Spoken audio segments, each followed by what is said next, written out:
ലിംഗാവസ്ഥ എന്ന് പറയുന്നത് ജൈവികമല്ല, വ്യക്തിനിഷ്ഠമായി കുട്ടി കണ്ടെത്തേണ്ടതാണ് എന്ന് പറയുമ്പോൾ ഏത് പ്രായം വരെയാണ് ആ അവസ്ഥ എന്ന് അതിൽ പറയുന്നുണ്ടോ? ഞാൻ വളരെ സാമൂഹികമായ ഉത്തരവാദിത്ത ബോധത്തോടു കൂടിയാണ് ചോദിക്കുന്നത്. ഇത് മരണപ്പെടുന്നത് വരെ ഈ ലിംഗാവസ്ഥ ന്യൂട്രലാണ് എന്നാണോ മനസ്സിലാക്കേണ്ടത്? ഇനി അതല്ല, അത് ഹയർ സെക്കൻഡറി തലം വരെയാണോ, യൗവനം വരെയാണോ? അവിടെ വളരെ അവ്യക്തതയുണ്ട്. ഇപ്പൊ ഞാൻ പറയട്ടെ, ഈ ഒരു 18 എന്നാണ് പ്രായമെന്ന് നിങ്ങൾ നിശ്ചയിക്കുകയാണെങ്കിൽ, ഞാൻ എക്സാമ്പിൾ പറയാം.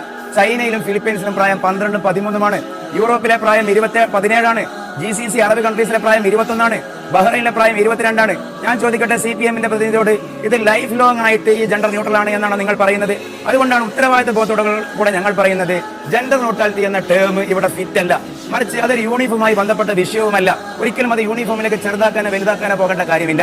ജെൻഡർ ന്യൂട്രാലിറ്റി എന്ന് പറയുന്നത് മനുഷ്യന്റെ ശാരീരികപരമായ, നേരത്തെ ബഹുമാനപ്പെട്ട MLA പറഞ്ഞു, ബൈ ബർത്ത് തീരുമാനമാകുന്ന, ജന്മനാ തീരുമാനമാകുന്ന ഒരു കാര്യമാണ് ജെൻഡറും സെക്സും. സെക്സ് എന്ന് വേറെയാണ്, ജെൻഡർ വേറെയാണ് എന്നുള്ളത് ജെൻഡർ പൊളിറ്റിക്സ് ആണ്. ഇവിടെ അത് നമുക്ക് ഒരിക്കലും അംഗീകരിക്കാൻ വേണ്ടി കഴിയുകയില്ല. മാത്രമല്ല, ഒറ്റ കാര്യം കൂടി ഞാൻ പറയട്ടെ, ഇവിടെ നമ്മുടെ നാട്ടിലുള്ള ആളുകൾ, അവരുടെ പെൺകുട്ടികൾ, മലയാളികളായ മധ്യവർഗം, അത് മുസ്ലിങ്ങളാവട്ടെ, ക്രിസ്ത്യാനികളാവട്ടെ, ഹിന്ദുക്കളാവട്ടെ, മതങ്ങളില്ലാത്തവരാകട്ടെ, അവരുടെ പെൺകുട്ടികളെ വിദൂരമായ ക്യാമ്പസുകളിലേക്ക് പറഞ്ഞേക്കുന്നതിന്റെ പിറകിലുള്ള ധൈര്യം എന്താണ്?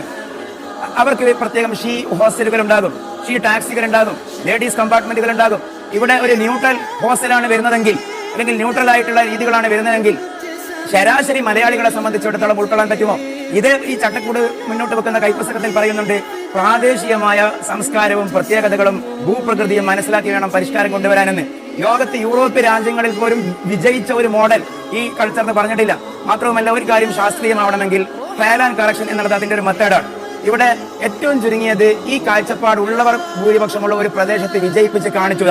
എന്നതുകൊണ്ടാണ് ഇനിയും ആവർത്തിക്കുന്നു, ജെൻഡർ ന്യൂട്രാലിറ്റി എന്നുള്ള ടേം നിങ്ങൾ ഒഴിവാക്കി. അങ്ങനെ ഒരു ടേം പ്രയോഗിക്കുന്നത് കൊണ്ടാണ് നിങ്ങൾക്ക് താങ്കളൊന്ന് മനസ്സിലാക്കേണ്ടത്, കേരളത്തിന് പുറത്തേക്ക് പോയി പഠിക്കുന്ന പെൺകുട്ടികളെല്ലാവരും ഷീ ടാക്സിയും ഷീ ഓട്ടോയും ഉപയോഗിച്ച് ലേഡീസ് കമ്പാർട്ട്മെന്റിൽ സഞ്ചരിച്ച് ലേഡീസ് ഹോസ്റ്റലിൽ മാത്രം. സ്മൃതി, നിങ്ങൾ മനസ്സിലാക്കേണ്ട ചെറിയ അപാകതയുണ്ട്. എന്താണെന്ന് ചോദിച്ചിട്ടുണ്ടെങ്കിൽ, ഇവിടെ ജെൻഡർ ന്യൂട്രൽ ആക്കുകയാണെങ്കിൽ ഇല്ലാതെയാവുന്നത് ജെൻഡർ ന്യൂട്രാലിറ്റിക്ക് പകരം നമുക്ക് ആവശ്യമായ ജെൻഡർ സെൻസിറ്റിവിറ്റിയാണ്.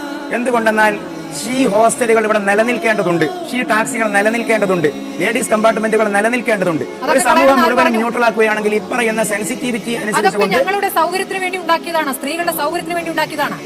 സ്ത്രീകളുടെ സൗകര്യത്തിലുള്ള കാര്യങ്ങളാണ് അടുത്തതും ആലോചിക്കുന്നതെന്നേ. അങ്ങനെയാണെങ്കിൽ ഇങ്ങനെ ജെൻഡർ ന്യൂട്രാലിറ്റി സാമൂഹികമായി നടപ്പിൽ വരുത്തിയിട്ട് ജയിച്ച ഒരു മാതൃക ലോകാടിസ്ഥാനത്തിൽ കൊണ്ടുപോവാ. ഈ ഇത്തരം ആർഗ്യുമെന്റുകൾ